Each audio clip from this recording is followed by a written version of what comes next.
رمضان جیسے ہی اختتام پذیر ہوگا تو اس کے ساتھ ہی عید الفطر آئے گی. عید الفطر خوشی اور مسرت کا دن ہے. اس دن روزہ رکھنا منع ہے. یہ دن کھانے پینے اور اللہ کی بڑائی بیان کرنے کا دن ہے. خوشی کے اظہار کے لیے چاند رات سے ہی مساجد، بازاروں، راستوں اور گھروں میں تکبیرات بلند کرنی چاہیے. صدقہ فطر ہر مسلمان پر فرض ہے، خواہ اس نے رمضان کے روزے رکھے ہوں یا نہیں رکھے ہوں. نماز عید سے پہلے پیدا ہونے والے بچے، گھر کے ملازمین اور گھر آئے ہوئے مہمان کا بھی صدقہ فطر دینا ہوگا. یعنی عید کی نماز پڑھ جانے سے پہلے ہی ہمیں صدقہ فطر دینا ہے. اور صدقہ فطر ہر مسلمان پر فرض ہے، خواہ اس نے رمضان کے روزے رکھے ہوں یا نہ رکھے ہوں. اس کے لیے صاحب نصاب ہونا شرط نہیں ہے. ضروری نہیں کہ ایسا شخص زکوٰۃ دینے والوں میں سے ہو. تو صدقہ فطر کے لیے صاحب نصاب ہونا شرط نہیں. اس بارے میں ایک روایت آتی ہے، عبداللہ بن عباس رضی اللہ عنہما سے روایت ہے کہ رسول اللہ صلی اللہ علیہ وسلم نے صدقہ فطر کو فرض قرار دیا ہے تاکہ روزے دار کے لیے لغو اور بیہودہ اقوال اور افعال سے پاکیزگی ہو جائے اور مسکینوں کو کھانا مل جائے. چنانچہ جس نے اسے نماز عید سے پہلے ادا کیا تو یہ ایسی زکوٰۃ ہے جو قبول کر لی گئی، اور جس نے اسے نماز کے بعد ادا کیا تو یہ عام صدقات میں سے ایک صدقہ شمار ہوگا. اسے سنن ابی داؤد نے روایت کیا ہے. تو صدقہ فطر کی حکمت یہاں اس حدیث میں پتہ چلتی ہے کہ روزے دار سے ہونے والی غلطیاں اس صدقے کے ذریعے معاف کی جاتی ہیں اور پھر مسکینوں کو کھانا بھی مل جاتا ہے. چونکہ عید کا دن ہوتا ہے تو اس دن سبھی کے گھر میں کھانا پکے، سبھی کے پاس رزق ہو. تو اس حدیث میں صدقہ فطر کی حکمت پتہ چلتی ہے. پہلی حکمت یہ ہے کہ روزے دار کے لیے لغو اور بیہودہ اقوال اور افعال سے پاکیزگی ہو جائے، یعنی اس کی کمی کوتاہیوں کو اس صدقے کے ذریعے معاف کیا جائے. اور دوسری حکمت یہ پتہ چلتی ہے کہ مسکینوں کو کھانا مل جائے.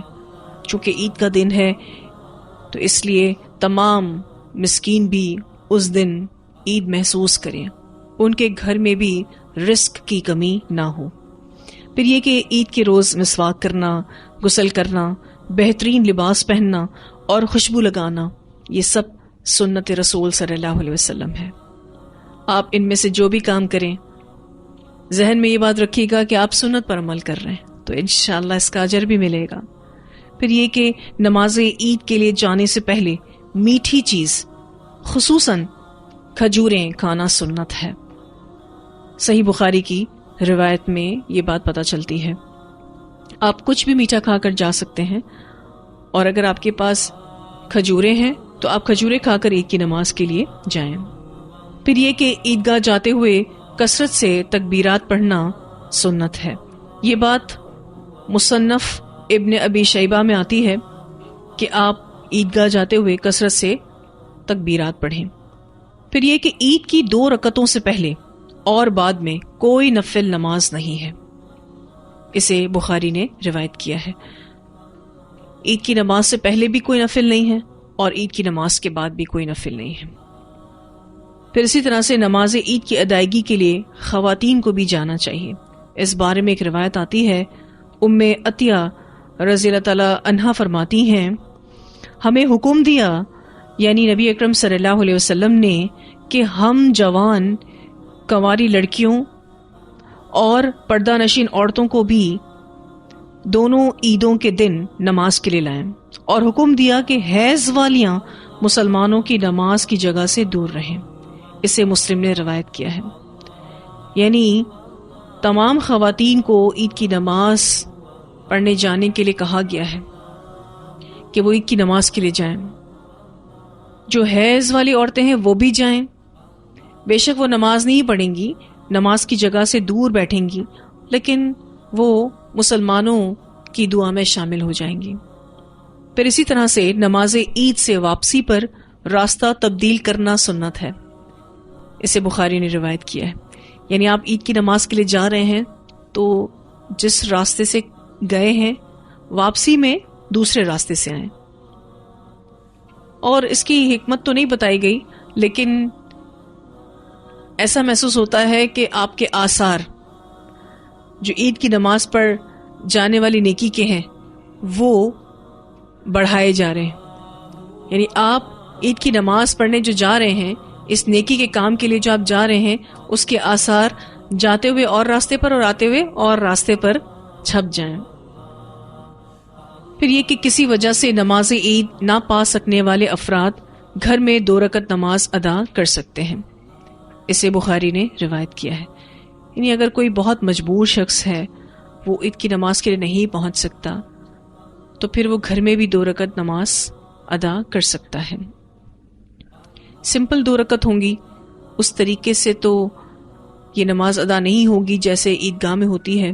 ہم سب یہ بات جانتے ہیں کہ عید کی نماز کے ساتھ خطبہ بھی ہوتا ہے، جو کہ گھر میں تو نہیں ہو سکتا، اور اس میں زائد تکبیرات بھی ہوتی ہیں. تو بس سمپل 2 رکعت وہ شخص پڑھ لے جو کسی وجہ سے نماز عید نہ پا سکے. پھر یہ کہ عید کا روز مسلمانوں کی باہم ملاقات کا دن ہے، آپس میں محبت بڑھانے کا دن ہے. صحابہ کرام اس ملاقات میں ایک دوسرے کو دعا دیا کرتے تھے، تقبل اللہ منا و منکم، اللہ ہم سے اور آپ سے عبادت قبول فرمائے. یہ دعا سنن الکبریٰ للبیہقی میں آتی ہے. تو ہمیں بھی یہ دعائیں ایک دوسرے کو دینی ہیں، کیونکہ عید کے روز مسلمانوں کی باہم ملاقات آپس کی محبت بڑھانے کا سبب بنتی ہے. تو صحابہ کرام اس ملاقات میں ایک دوسرے کو دعا دیا کرتے تھے، تقبل اللہ منا و منکم، اللہ تعالی ہم سے اور آپ سے قبول فرمائے. یعنی جو بھی عبادتیں ہم نے کی اللہ اس کو قبول فرمائے. پھر جیسا کہ میں نے آپ سے ذکر کیا کہ تکبیرات کا بہت زیادہ اہتمام کرنا ہے. تکبیرات کے الفاظ بھی حدیث میں ملتے ہیں، اللہ اکبر، لا الہ الا اللہ اللہ اکبر وللہ الحمد. اسے مصنف ابن ابی شیبہ نے روایت کیا ہے. پھر اسی طرح سے ایک اور حدیث میں تکبیرات کے الفاظ ملتے ہیں، اللہ اکبر کبیرا والحمد للہ کثیرا وسبحان اللہ بکرۃ واصیلا. اسے صحیح مسلم نے روایت کیا ہے. تو کثرت سے اللہ کی تکبیر بیان کرنی ہے. اور جیسے ہی شوال کا چاند نظر آ جاتا ہے نا، تو شام سے ہی یعنی مغرب کے بعد سے ہی تکبیرات کا اہتمام ہونا چاہیے. تکبیرات کے لیے آپ کیا کر سکتے ہیں کہ جیسے موبائل میں اگر کوئی ایسی آپ کے پاس آڈیو ہے تکبیرات کی، تو وہ آپ چلا سکتے ہیں گھر میں، تاکہ دیگر گھر والے بھی اس کو پڑھتے رہیں. ہمارے یہاں جیسے ہی شوال کا چاند نظر آتا ہے تو ہم دیکھتے ہیں کہ لوگ گانے بجاتے ہیں اور ایک طوفان بدتمیزی ہمیں نظر آتا ہے. اس سرکشی آپ کو سڑکوں پر، بازاروں میں، مالز میں نظر آنا شروع ہو جاتی ہے. حالانکہ وہ اتنی قیمتی رات ہوتی ہے کہ جس میں ہمیں وہ تمام اجر و ثواب دیے جانے ہوتے ہیں جو عبادتیں ہم نے رمضان المبارک میں کی ہیں. تو وہی بات کہ اپنی نیکیوں کی حفاظت بھی کرنی ہے. تو جیسے ہی شوال کا چاند نظر آئے، مغرب کے بعد تکبیرات کا خوب اہتمام کریں. اور اگر آپ کے پاس کوئی ایسی آڈیو ہے کہ جس میں تکبیرات پڑھی جا رہی ہیں تو اس کو بلند آواز سے گھر میں لگا دیں، تاکہ گھر کے تمام افراد اس بات کی یاد دہانی حاصل کر لیں کہ انہیں بھی ان تکبیرات کو پڑھنا ہے.